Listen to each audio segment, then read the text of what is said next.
اعوذ باللہ من الشیطان الرجیم بسم اللہ الرحمن الرحیم وَإِذَا قِيلَ لَهُمْ تَعَالَوْا إِلَى مَا أَنزَلَ اللَّهُ وَإِلَى الرَّسُولِ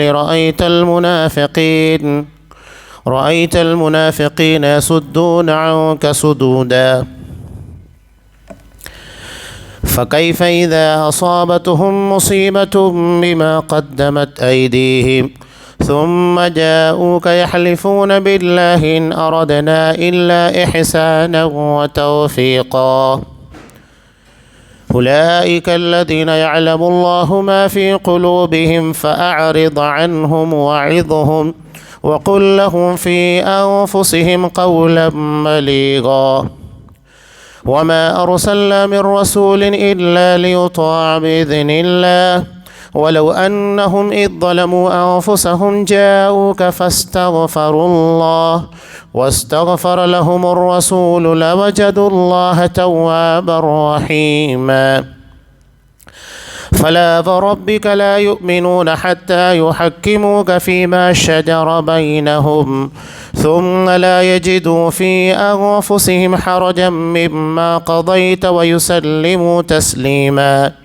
ولو أنا كتبنا عليهم أن اقتلوا أنفسكم أو اخرجوا من دياركم ما فعلوه إلا قليل منهم ولو أنهم فعلوا ما يوعظون به لكان خيرا لهم وأشد تثبيتا وإذا لآتيناهم من لدنا أجرا عظيما ولهديناهم صراطا مستقيما۔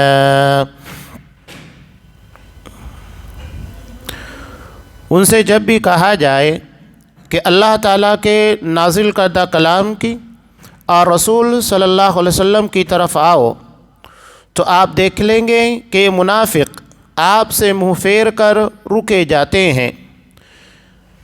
پھر کیا بات ہے کہ جب ان پر ان کے کرتوت کے باعث کوئی مصیبت آ پڑتی ہے تو پھر یہ آپ کے پاس آ کر اللہ تعالیٰ کی قسمیں کھاتے ہیں کہ ہمارا ارادہ تو صرف بھلائی اور میل ملاپ ہی کا تھا۔ یہ وہ لوگ ہیں کہ ان کے دلوں کا بھید اللہ تعالیٰ پر بخوبی روشن ہے۔ آپ ان سے چشم پوشی کیجیے، انہیں نصیحت کرتے رہیے اور انہیں وہ بات کہیے جو ان کے دلوں میں گھر کرنے والی ہو۔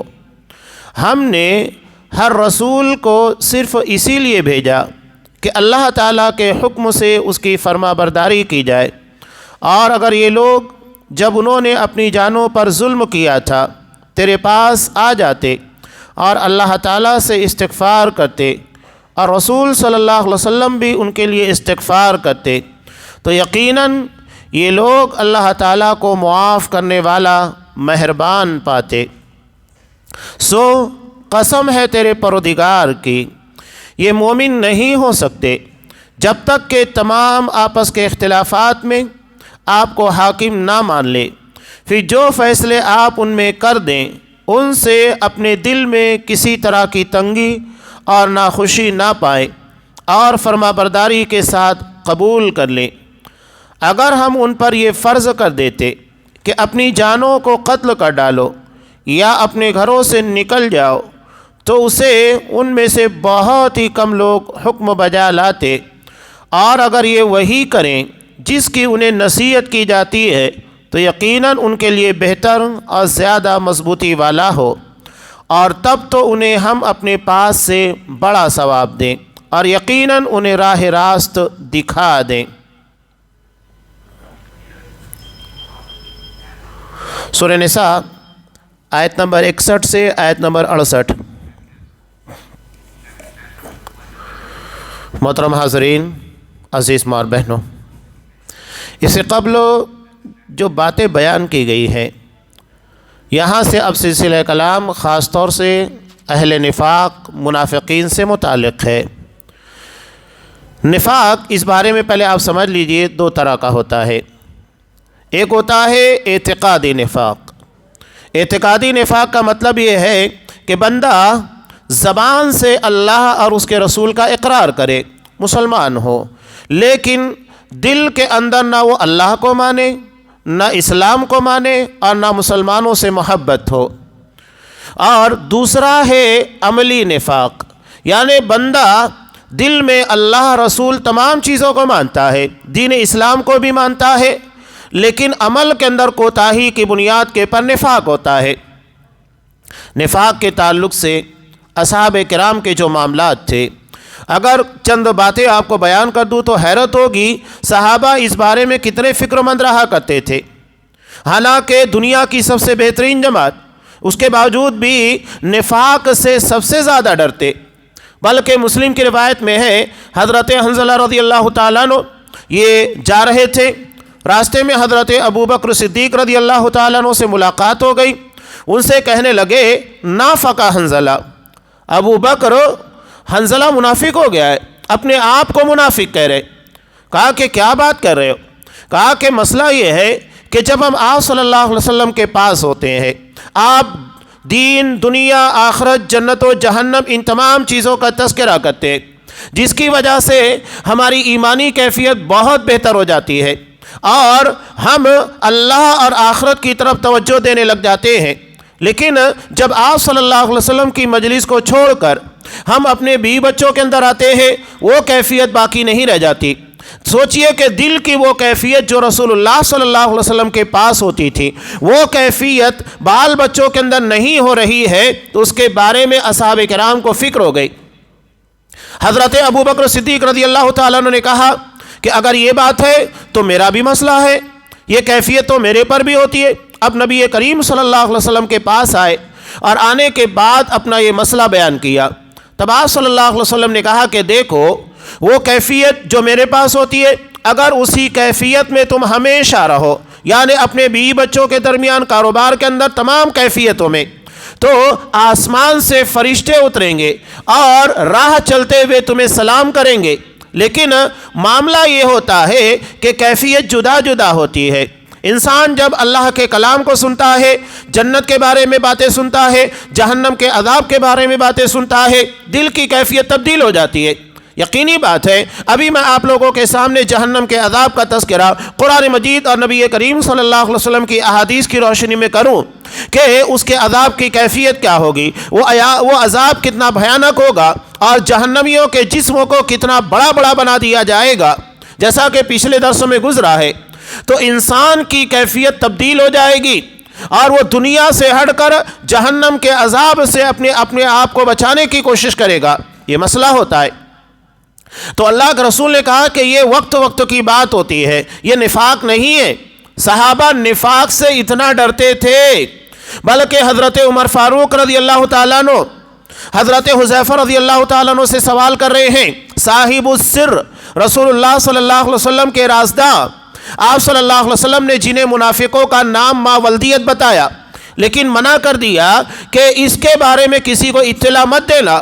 حضرت عمر فاروق رضی اللہ تعالیٰ عنہ کہتے ہیں کہ ٹھیک ہے، میں ان منافقوں کے بارے میں نہیں جاننا چاہتا، اللہ کے رسول نے منع کیا ہے، میں نہیں پوچھ سکتا، لیکن حذیفہ یہ بتاؤ کہیں ان منافقوں میں عمر کا نام بھی تو نہیں ہے؟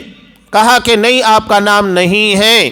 یہ ہے حضرت عمر فاروق رضی اللہ تعالیٰ عنہ، جنہیں دنیا میں ہی پتہ نہیں کتنی مرتبہ جنتی ہونے کی بشارت ملی، قرآن مجید جن کی تائید میں نازل ہوتا، جو مطالبہ کرتے اللہ اسے قرآن مجید کا، شریعت کا حصہ بنا دیتا، اس کے بعد بھی نفاق سے اتنا ڈرا کرتے تھے۔ اور آج ہمیں کوئی ڈر نہیں ہے، ہم دوسروں کو منافق ٹھہرانے میں، دوسروں کے پر نفاق کا فتویٰ لگانے میں بہت جری اور بہادر ہیں، لیکن اپنے کردار و عمل کے بارے میں کوئی دھیان نہیں دیتا، جہاں اس کا کردار و عمل بالکل واضح ہے۔ اس لیے کہ انسان اپنے بارے میں جتنا بہتر جانتا ہے، وہ دوسروں کے بارے میں نہیں جانتا۔ ہم تو اپنی نیتوں کے بارے میں بھی جانتے ہیں کہ ہم نماز پڑھ رہے ہیں، ہمارا ارادہ کیا ہے، ہمارے دلوں میں کیا چل رہا ہے، ہم صدقہ و خیرات کرتے ہیں، ہمارے دل میں کیا ہے، کس ارادے کے ساتھ کر رہے ہیں، سب جانتے ہیں، لیکن دوسروں کے دل کے اندر کیا ہے وہ ہم نہیں جانتے۔ اپنے دل کے بارے میں جانتے ہیں، وہاں حکم نہیں لگاتے، دوسروں کے دل کے بارے میں نہیں جانتے، وہاں فتویٰ دیتے ہیں، ارے وہ تو بدنیت ہے، لوگوں کو دکھانا چاہتا ہے، ریاکاری مقصود ہے، دوسروں کے بارے میں دھڑلنے کے ساتھ فتوے ہیں۔ لیکن اپنے کردار و عمل کے پر، اپنی نیتوں کے پر مکمل طریقے سے آگاہ ہونے کے بعد بھی ہم اپنے بارے میں کبھی فتویٰ نہیں لگاتے۔ تو یہ صحابہ کا مزاج. حضرت عمر فاروق رضی اللہ تعالیٰ عنہ یہ دیکھا کرتے تھے کہ جس آدمی کی نماز جنازہ حذیفہ رضی اللہ تعالیٰ عنہ پڑھ رہے ہیں اس کی نماز جنازہ وہ بھی پڑھا کرتے تھے، اور اگر وہ کسی کی نماز جنازہ نہیں پڑھتے تو حضرت عمر سمجھ جاتے کہ یہ منافق تھا، تبھی حضرت حذیفہ نے اس کی نماز جنازہ نہیں پڑھی. ایک مرتبہ سوچئے کہ حضرت عمر فاروق رضی اللہ تعالیٰ عنہ جیسی جہاں دیدہ دور اندیش شخصیت یہ بھی منافقوں کے تعلق سے دھوکہ کھا جاتے تھے. وہ کہتے ہیں کہ ایک شخص جو مسجد نبی میں لوگوں کو بچوں کو قرآن مجید کی تعلیم دیا کرتا تھا، بڑا بہترین نمازی عبادت گزار تھا، جب اس کی وفات ہوئی تو مجھے حیرت ہوئی، اس کا نماز جنازے کے لیے اس کا جنازہ لایا گیا تو حضرت حذیفہ رضی اللہ تعالیٰ عنہ چپکے سے اس کی نماز جنازہ سے نکل گئے. تو میں سمجھ گیا کہ منافق تھا، تبھی حضرت حذیفہ رضی اللہ تعالیٰ عنہ اس کی نماز جنازہ نہیں پڑھی. سوچئے کہ منافقین کتنے خطرناک ہوتے ہیں. ہماری صفوں میں رہیں گے، ہماری طرح نماز ادا کریں گے، بلکہ اللہ کے رسول نے خوارج کے تعلق سے کہا تھا کہ وہ تمہاری طرح ہوں گے. اصحاب کرام کو کہہ رہے ہیں ان کی نماز کے سامنے تمہیں اپنی نماز ہلکی لگے گی، ان کی قرآن کی تلاوت کے سامنے تمہیں اپنا قرآن پڑھنا ہلکا لگے گا، لیکن وہ دین سے ایسے نکل جائیں گے جس طرح کے تیر شکار سے نکل جاتا ہے، نام و نشان باقی نہیں رہتا. تو ان چیزوں کے بارے میں آگاہ ہونا بہت ضروری ہے. قرآن مجید نے بہت تفصیل کے ساتھ منافقین کا ذکر کیا ہے. اور سورہ بقرہ دیکھیے، 3 جماعتوں کا تذکرہ، پہلے اہل ایمان کا 3 آیتوں میں، اس کے بعد کفار اور مشرکین کا 2-3 آیتوں کے اندر، لیکن منافقین کا تذکرہ اٹھا کر دیکھیے گا کہ کئی آیتوں کے پر مشتمل ہے. اس کا مطلب یہ ہے نفاق بڑی خطرناک بیماری ہے. قرآن نے ان لوگوں کے بارے میں کہا فی قلوبہم مرض، ان کے دلوں کے اندر بیماری ہے، وہ بیماری جو روحانی ہوتی ہے، کفر کی ہوتی ہے، شرک کی ہوتی ہے، نفاق کی ہوتی ہے. تو اس بارے میں ہر کسی کو چوکنا رہنا ضروری ہے. آپ صلی اللہ علیہ وسلم نے اعتقادی نہیں بلکہ عملی طور پر جن لوگوں کو منافق کہا، ذرا اس حدیث کو اٹھا کر دیکھیے جسے امام مسلم رحمۃ اللہ علیہ نے نقل کیا کہ 4 من کن فیہ، کہ 4 نشانیاں جس آدمی کے اندر ہوگی کان منافقا خالصا، وہ پکا منافق ہوگا، یعنی اس کے نفاق میں کوئی شک نہیں ہوگا. اذا حدث کذب، جب بات کرے تو جھوٹ بولے، واذا وعد اخلف، جب وعدہ کرے وعدہ خلافی کرے، واذا اؤتمن خان، اور جب اس کے پاس امانت رکھی جائے خیانت کرے، واذا خاصم فجر، اور جب جھگڑا کرے گالی گلوچ کرے. سوچئے کہ 4 نشانیاں جو عملی طور کے پر منافقین کے اندر ہوتی ہیں آپ صلی اللہ علیہ وسلم نے بتائی، اور کہا کہ یہ چاروں کے چاروں اگر کسی کے اندر ہوگی تو پکا منافق ہوگا عملی طور پر. سوچئے کیا یہ چیزیں ہمارے اندر نہیں ہیں؟ اپنے کردار و عمل، اپنی زبان کے پر غور کیجئے. کیا ہم ہر بات سچ بولتے ہیں؟ وعدہ کرنے کے بعد وعدہ خلافی نہیں کرتے؟ اور جب امانت رکھی جاتی ہے، امانت صرف مال کی نہیں ہوتی ہے، راز کی بھی امانت ہوتی ہے. کسی کی اچھائیوں اور خوبیوں کو یا اس کی برائیوں کو جاننے کے بعد اسے چھپانا یہ بھی امانت ہوتا ہے. تو یہ ساری چیزیں ہمارے اندر ہیں، تو ہم خیانت کرتے ہیں کہ نہیں کرتے ہیں؟ اور جھگڑا ہونے کے بعد تو شاید کوئی بچا ہوگا جو گالی گلوچ سے مستثنا ہو، ورنہ عمومی طور کے پر مسلمانوں کے اندر عام زندگی کے اندر گالیاں دی جاتی ہے تو جھگڑے کے موقع کے پر اور گالیاں دی جاتی ہے. تو یہ عملی نفاق ہے، بہت اس کے بارے میں چوکنا رہنا ہوگا. اب یہاں منافقوں کے تعلق سے جو چیز بیان کی گئی ہے، یہاں پہلی چیز جو بیان کی گئی یہ طاغوت کے پاس، یعنی اللہ اور رسول کو چھوڑ کر ایسے لوگوں کے پاس اپنا فیصلہ لے کر جاتے ہیں. بظاہر جب لگتا ہے یہ فیصلہ ہمارے حق میں کریں گے، اور اللہ کے رسول کے پاس آئیں گے تو فیصلہ ہمارے حق میں نہیں ہوگا. تو یہ لوگ کس کے پاس جاتے ہیں؟ اللہ کے رسول کو چھوڑ کر یہود کے پاس جائیں گے، کفار کے پاس جائیں گے تاکہ وہ فیصلہ ہمارے حق میں ہو جائے. ان لوگوں کے نزدیک حق اور باطل، صحیح اور غلط کوئی مسئلہ نہیں ہے، اصل چیز یہ ہے کہ ہمارے حق میں فیصلہ ہونا چاہیے، یہ مدعا ہوتا ہے. ایتحاکم الی الطاغوت، کہ یہ طاغوت یعنی اللہ کو چھوڑ کر، رسول کو چھوڑ کر اس کے پاس جاتے ہیں فیصلہ کروانے کے لیے، حالانکہ انہیں اس بات کے بارے میں حکم دیا گیا تھا ان یکفروا بہ، اس کا انکار کریں، جبکہ شیطان چاہتا ہے انہیں دور کی گمراہی کے اندر ڈال دیں۔ یہ منافقین کا ایک طرز عمل تھا کہ اگر بظاہر لگتا کہ فیصلہ ہمارے حق میں ہوگا اللہ کے رسول کے پاس آتے، اور لگتا کہ فیصلہ ہمارے حق میں نہیں ہوگا تو اللہ کے رسول کو چھوڑ کر یہودیوں کے پاس، نصرانیوں کے پاس چلے جاتے یا کفار اور مشرکین کے پاس۔ اب یہ بات جو منافقین کی تھی، ذرا ہم اپنے کردار، اپنے سماج اور معاشرے کے اندر چل رہے معاملات کے پر توجہ دیں۔ کیا شریعت نے حصے ترکے کے مسائل، سماجی زندگی کے مسائل، ان تمام چیزوں کے لیے اصول اور ضابطے نہیں دیے؟ بالکل دیے ہیں۔ اس کے بعد بھی اگر ہم کورٹ ہو جاتے ہیں، اس کا مطلب کیا ہے؟ اس کا مطلب یہ ہے کہ ہمیں اللہ اور رسول کا فیصلہ منظور نہیں ہے، اس لیے ہم کفار کے پاس جائیں گے، مشرکین کے پاس جائیں گے۔ ٹھیک ہے، فوجداری مسائل الگ چیز ہے، لیکن اس کے بعد بھی دیکھیے گا کہ اس میں کتنا جھوٹ اور کتنی بے ایمانی کی جاتی ہے۔ ہر کسی کو پتا ہے کہ بغیر بے ایمانی کے آپ وہاں پر اپنے معاملات نہیں پیش کر سکتے۔ وکیل آپ کو جھوٹ بولنا سکھائے گا کہ بغیر جھوٹ کے آپ اپنی بات وہاں پر نہیں رکھ سکتے ہیں، پہلے وہ آپ کو جھوٹ بولنا سکھائے گا۔ جہاں آپ کے ایمان کو خریدا جاتا ہے، آپ کو اپنا ایمان بیچنا ہوگا۔ بہت سارے لوگ افسوس ہوتا ہے پنچایتی مسائل کے اندر دھڑلے کے ساتھ کہتے ہیں ہمیں شریعت کا فیصلہ منظور نہیں ہے، نعوذ باللہ۔ شریعت کے اعتبار سے جو ہمارے حصے کی تقسیم ہوتی ہے وہ ہمیں منظور نہیں ہے، بلکہ ہم اپنے اعتبار سے چاہتے ہیں، ہم کورٹوں کے اندر کیس کریں گے، وہاں جھوٹ فساد کے ذریعے زیادہ سے زیادہ وصول کرنے کی کوشش کریں گے۔ یہ ہمارا کردار و عمل ہے کہ نہیں ہے؟ آج پنچایتوں کے اندر بھی معاملہ بڑا بگڑا ہوا ہے۔ ہم اگر پنچایت میں کسی پنچ کو لے کر جاتے ہیں تو چاہتے ہیں کہ وہ ہمارے حق میں بولے، یعنی ہم صحیح ہیں غلط ہے کوئی مسئلہ نہیں، وہ ہمارے فیور میں بات کرے، یا وہ صحیح اور غلط کے اعتبار سے نہیں، وہ صرف ہمارے اعتبار سے بات کرے، جس کی بنیاد کے پر فیصلہ ہمارے حق میں ہو جائے۔ یہ پنچ حضرات کے لیے بھی بہت بڑا امتحان کا موقع ہوتا ہے کہ وہاں وہ رشتہ داری، تعلق یا کوئی اور نسبت کو دیکھیں یا اللہ کے دین، اللہ کی شریعت کو دیکھیں۔ پہلی بات تو یہاں پر یہ ہے کہ پنچ حضرات کو جب فیصلہ کرنا ہے تو بہتر یہ ہے اور یہ ضروری بھی ہے کہ وہ دین کے احکامات کو پہلے جان لیں کہ شریعت اس کے بارے میں کیا فیصلہ کرتی ہے۔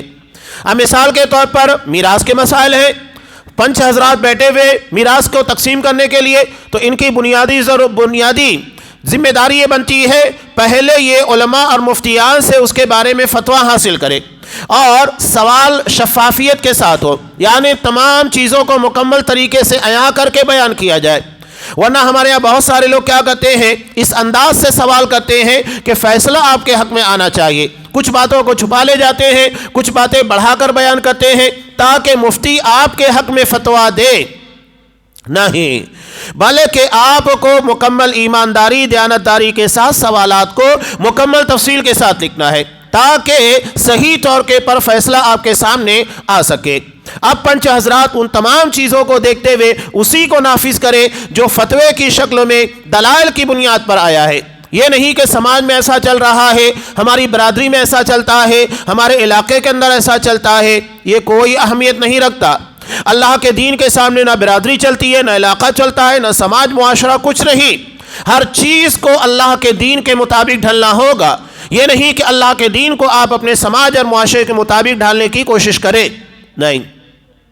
تو یہ منافقین کی جو حرکت ہے اس کے پر سے ہم اپنے معاملات زندگی کے پر بھی توجہ دیں کہ ہم کہاں کہاں دین فالو کرتے ہیں اور کہاں کہاں ہم دین کو فالو نہیں کرتے ہیں۔ قرآن نے اسی چیز کو بیان کیا جب ان سے کہا جاتا ہے تعالوا الی ما انزل اللہ الی الرسول، آؤ اللہ اور اس کے رسول کی طرف، یعنی قرآن و حدیث کی طرف۔ رأیت المنافقین یصدون عنک صدودا، تو آپ دیکھ لیں گے کہ منافق آپ سے منہ پھیر کر رکے جاتے ہیں۔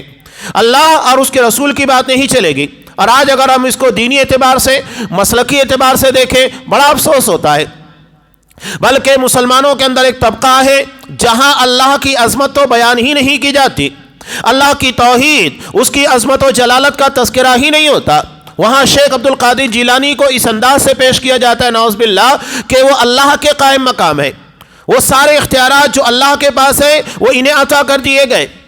یہ حالت ہو چکی ہے. ایسے ایسے واقعات، ایسی ایسی باتیں بیان کی جاتی ہے کہ بیان کرتے ہوئے ڈر لگتی ہے کہ کہیں پر 20 سال سے ڈوبی بھی بس کو باہر نکالا، اس کے تمام لوگوں کو زندہ کر دیا. کسی عورت کے بچے کو ملک الموت اس کی روح قبضہ کر کے جا چکا ہے، اس کو واپس لے کر آ گئے. حیرت ہوتی ہے. فرشتوں کو قبروں کے اندر پکڑ لیا. ٹھیک ہے، سارے معاملات قبروں کے اندر پیش آ رہے تھے، تو قبروں میں ان ساری چیزوں کو جاننے والا، دیکھنے والا، مشاہدہ کرنے والا کون تھا؟ کوئی تو ہوگا نا، تبھی تو بتائے گا نا کہ شیخ عبد القادر جیلانی نے منکر نکیر کو پکڑ لیا تھا. نعوذ باللہ. یہ حالت بن چکی ہے. دین کا مکمل طریقے سے کباڑا کر دیا گیا ہے. دین اپنی اصل شکل میں باقی ہی نہیں رہا، بلکہ جھوٹے واقعات جو کہ دین کے نام کے پر شرک پروسنے والے، دین کے نام کے پر بدعات اور خرافات تقسیم کرنے والے، یہ بن چکا ہے. رأیت المنافقین یصدون عنک صدودا. اور جب ان کے سامنے اللہ کی توحید، نبی کریم صلی اللہ علیہ وسلم کی سنت کی عظمت اور اتباع کے بارے میں باتیں کی جائے، بڑا برا لگتا ہے. انہیں اچھا نہیں لگتا کہ اللہ کی توحید بیان کی جائے، نبی کریم صلی اللہ علیہ وسلم کی سنت کی اہمیت کو اجاگر کیا جائے. نہیں، بہت برا لگتا ہے. ہاں، اگر آپ واقعات بیان کریں گے کہ فلاں امام صاحب ایسے تھے، فلاں شیخ کے ساتھ ایسا پیش آیا، شیخ عبد القادر جیلانی نے ایسا کیا، بہت مزہ آتا ہے. یہ حالت بن چکی ہے. یعنی انہیں توحید اور نبی کریم صلی اللہ علیہ وسلم کی سنت ایسا لگتا ہے کہ بوریت والا ٹاپک ہے، اس کے پر باتیں نہیں ہونا چاہیے، جبکہ پورا قرآن، پوری احادیث اسی ٹاپک کے پر بھری ہوئی ہے. اللہ کی توحید اور نبی کریم صلی اللہ علیہ وسلم کی سنت، یہی ہمارے لیے راہ نجات ہے. باقی کوئی چیز راہ نجات نہیں ہے. منافقین اس سے بھاگتے ہیں. اور اگر کوئی اللہ کی توحید نہیں سننا چاہتا، اللہ کی عظمت و قدرت، اس کی جلالت کے واقعات نہیں سننا چاہتا، اللہ تبارک و تعالیٰ کی قدرت کاملہ کے بارے میں نہیں جاننا چاہتا، سمجھ لیجئے کہ اس کے اندر توحید کی عظمت نہ ہونے کی وجہ سے کفر اور شرک کی طرف میلان پایا جاتا ہے.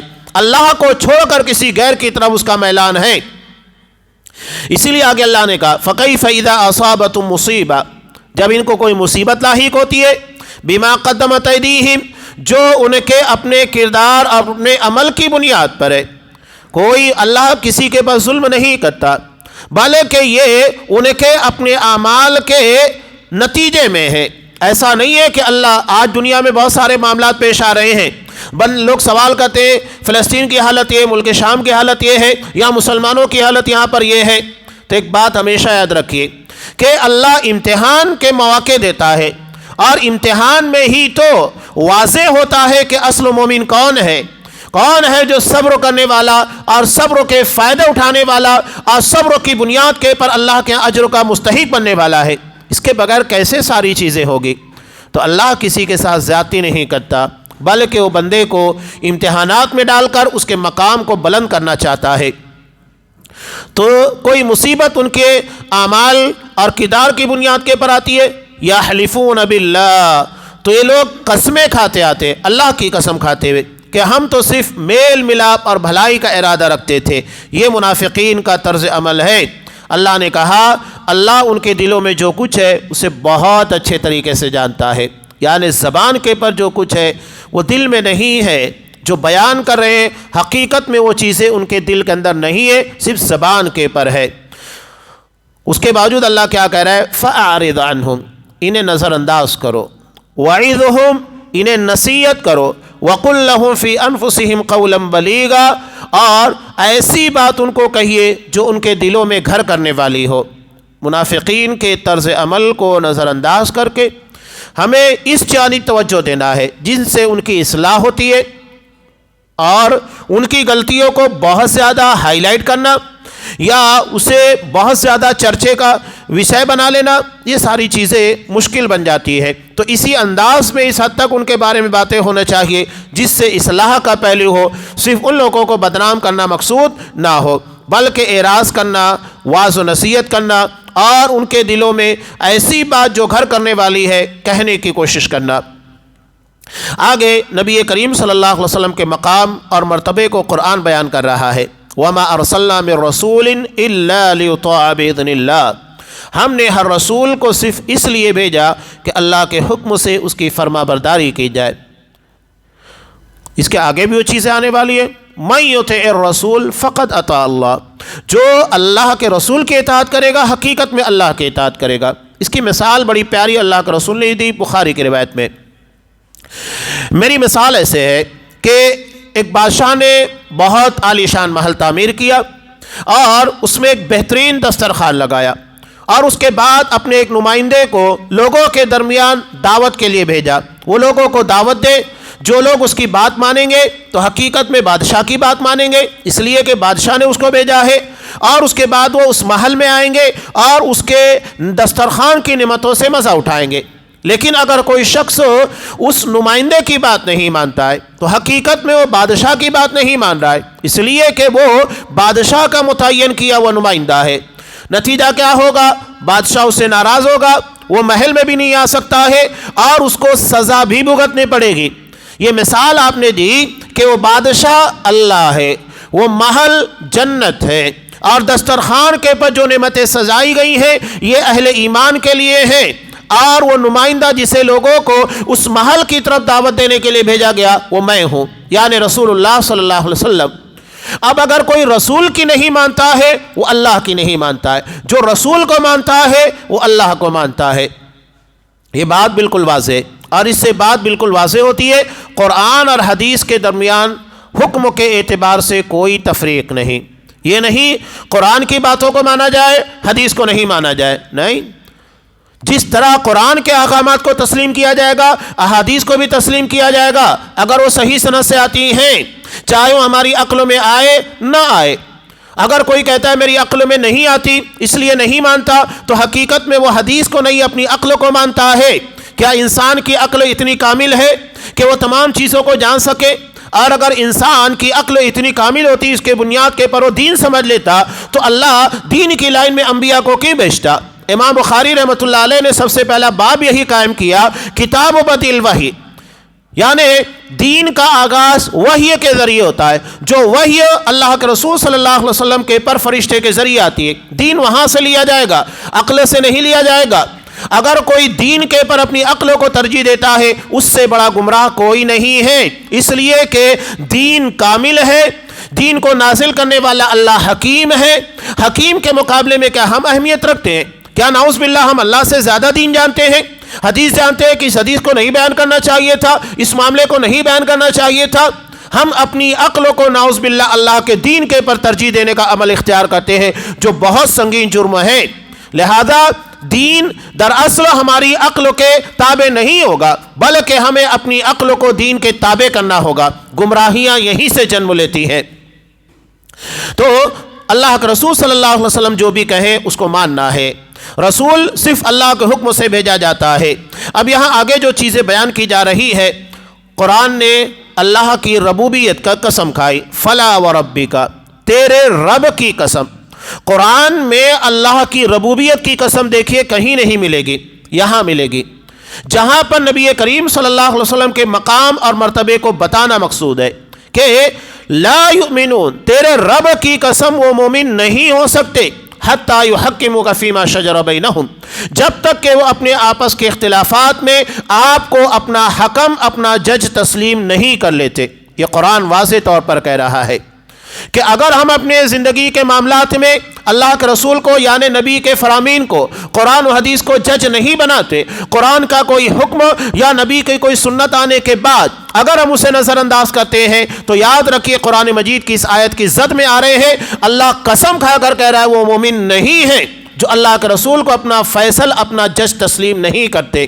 جب کلمہ پڑھتے ہیں لا الہ الا اللہ محمد رسول اللہ، اللہ کے رسول کی رسالت کی گواہی دے رہے ہیں، تو اس کا مطلب یہ ہے کہ زندگی کے تمام تر معاملات میں اللہ کے رسول کو ہمیں فیصل، جج تسلیم کرنا ہوگا، آئیڈیل ماننا ہوگا، جو آپ لا کر دیں اسے تسلیم کرنا ہوگا۔ اور اگر ہم تسلیم نہیں کر رہے ہیں، زبان سے تو اقرار کر رہے ہیں لیکن حقیقی بات یہ ہے کہ ہم اس بات کا انکار کر رہے ہیں عملی طور کے پر، تو قرآن نے یہاں پر اللہ تبارک و تعالیٰ کی ربوبیت کی قسم کھائی۔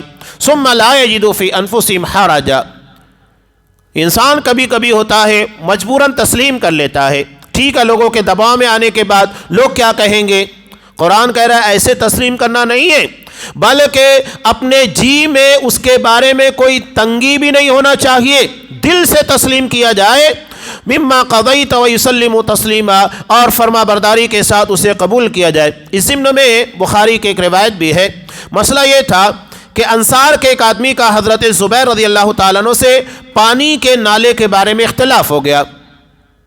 حضرت زبیر رضی اللہ تعالیٰ عنہ نبی کریم صلی اللہ علیہ وسلم کے پھوپھی زاد بھائی تھے، قریبی رشتہ تھا، تو اس بارے میں اختلاف ہو گیا جس سے وہ کھجوروں کو پانی دیتے تھے۔